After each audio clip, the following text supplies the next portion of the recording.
வணக்கம். கோவிட் காலத்தை போல என பிரதமர் பேசியதால் ஏற்கனவே எரிவாயு தட்டுப்பாட்டால் தவிக்கும் மக்கள் மேலும் பீதியடைந்திருக்கிறார்கள்.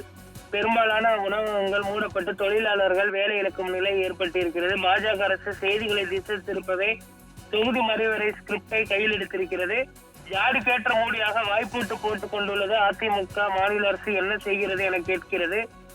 சிலிண்டர் வழங்குவதும் வெளியுறவு கொள்கை மாநில அரசின் கையில இருக்கிறது என்று முதலமைச்சர் மு.க.ஸ்டாலின் தற்பொழுது கேள்வி எழுப்பியிருக்கிறார். மாநில அரசு அத்தனை நடவடிக்கையும் மேற்கொள்கிறது, இத்தனைக்கும் பொறுப்பான பாஜக அரசு என்ன செய்கிறது என்றும் தற்பொழுது பாஜகவை நோக்கியும் அதிமுகவை நோக்கியும் பல்வேறு கேள்விகளையும் முதல்வர் மு.க.ஸ்டாலின் எழுப்பியிருப்பது குறிப்பிடத்தக்கது. பெரும்பாலான உணவகங்கள் மூடப்பட்டு தொழிலாளர்கள் வேலை இழக்கும் நிலை ஏற்பட்டுள்ளது. தீவிர நடவடிக்கைகள் மூலம் இவற்றுக்கு தீர்வு காண வேண்டிய ஒன்றிய பாஜக அரசு இதிலிருந்து செய்திகளை திசை திருப்பதற்காக தொகுதி மறுவரை ஸ்கிரிப்டை தற்பொழுது கையில் எடுத்துள்ளது.